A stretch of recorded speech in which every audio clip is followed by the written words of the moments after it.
Hey guys, this is a video tutorial on cascading style sheet or CSS. So before moving on to CSS, let us take a look at a sample program.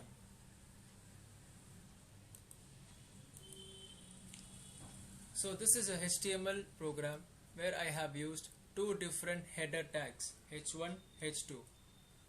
The default color of these text is going to be black. So in order to change the color of these texts, I'm going to use a font tag. So as you can see, I have mentioned the color of h1 as red and the color of h2 as green. So the output of the program is going to be this. So let us come back to the program. So as you can see, to make all h1 as red, we need to specify the font for each h1. This makes the number of lines more. To overcome this, we go for cascading style sheet. What is CSS? CSS stands for cascading style sheets.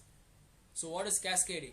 It refers to the procedures that determine which style will apply to a certain section if you have more than one style rule. What is style? How we want a certain part of your page to look.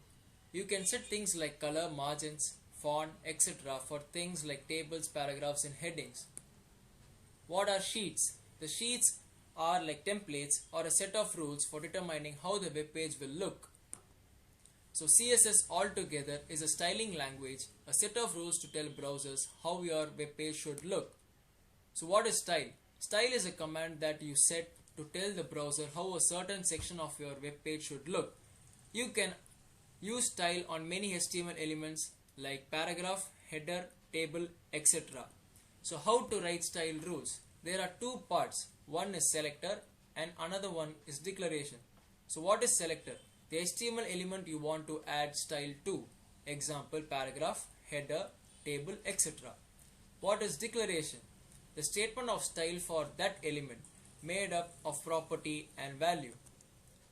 So within the curly braces, we give selector declaration. So declaration is going to be equal to property colon value. So what is property? What aspect you want to change? Example, color, font, margins, etc. What is value? The exact setting for that aspect. Example, red, italic, 40 pixels, etc. So essentially means the thing I want to change, the aspect of that thing I want to change colon what I want it to be. H1 within the curly braces color colon red. So this means that speaking of my heading 1, I want the text color to be red. So let us consider an example where I want the color of the text in my paragraph to be yellow. So I give P within the curly braces color colon yellow. So this is the text in this paragraph where the color of the text is going to be yellow. Now let us consider another example where I give h1 and within the curly braces color colon blue semicolon background hyphen color colon green. It means that speaking of my heading 1, I want the text color to be blue and the background color to be green. So let us consider an example where I want the text color of my link to be red and the background color to be yellow.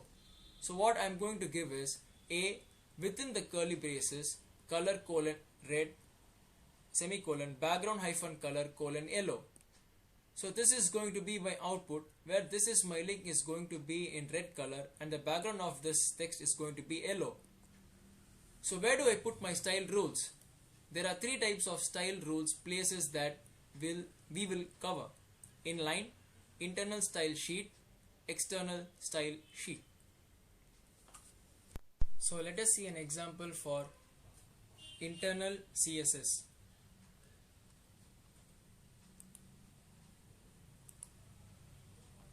So as you can see in this sample HTML program, the CSS rule should be given within the style tag that is within the header portion of the HTML program.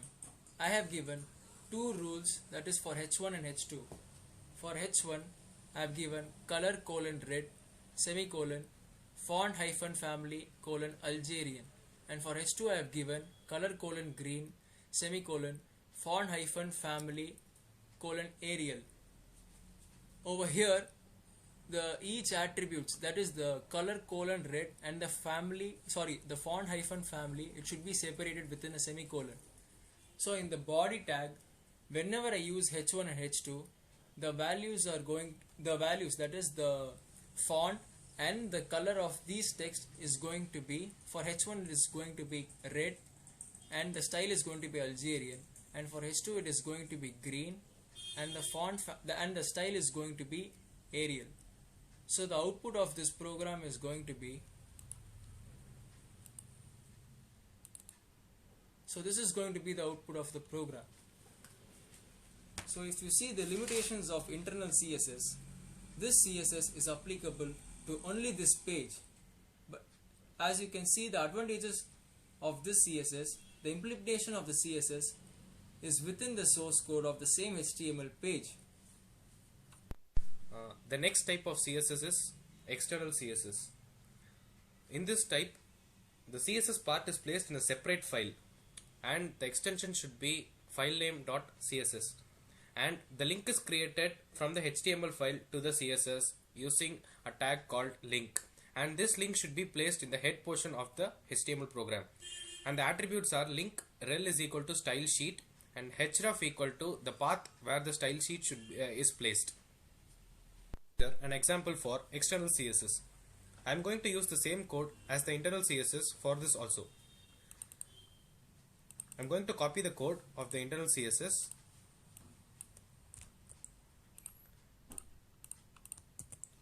save this as external CSS.html.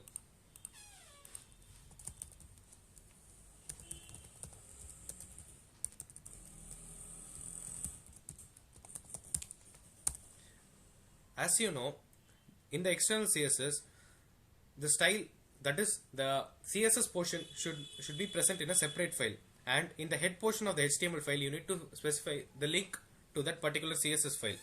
So I am going to cut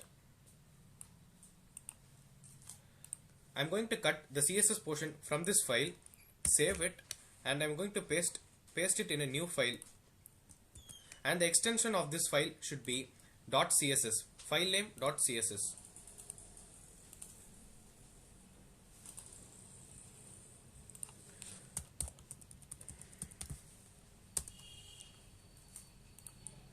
For the CSS to work in the HTML file, you need to specify the link to that CSS file. This link can be specified with the help of link tag, and the attributes of this link tag are rel equals style sheet, which is specified in the double quotations, and href equals mycss.css.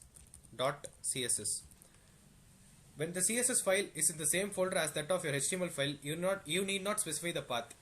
Else, you need to specify the complete path where the CSS file is present. I have saved the file. Now when I open the external CSS.html, the rule is applied only to the h2 tag.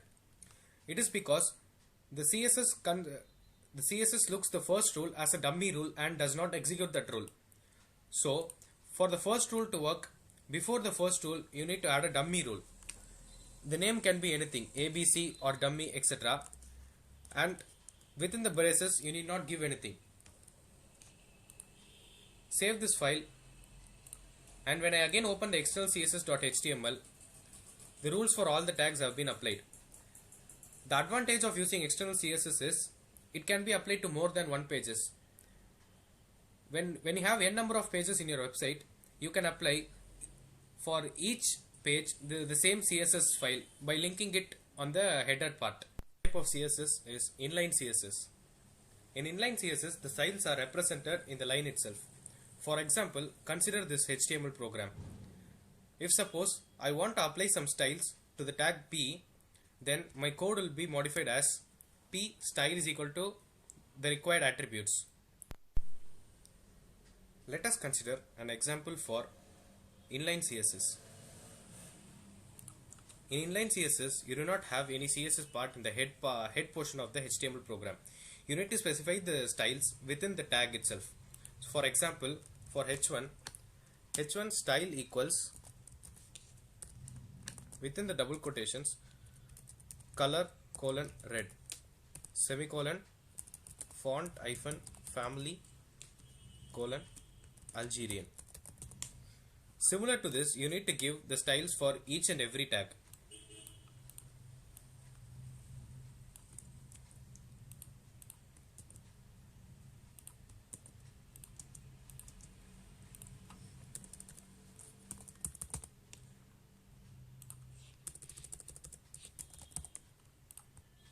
So let us save the program as inline CSS.html.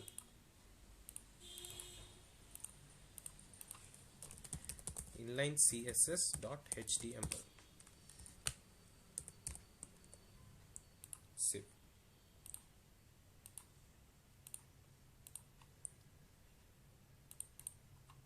So the output is similar to that of the other CSS, but this is not commonly used because for each and every tag you need to specify the style. This is similar to the program without using CSS. Among the three CSS, this is the least commonly used type of CSS. This video would have helped you to learn how to write a program with CSS. Thank you for watching our video, and if you have any doubts or suggestion, please put it in the comment section below, and don't forget to subscribe our channel.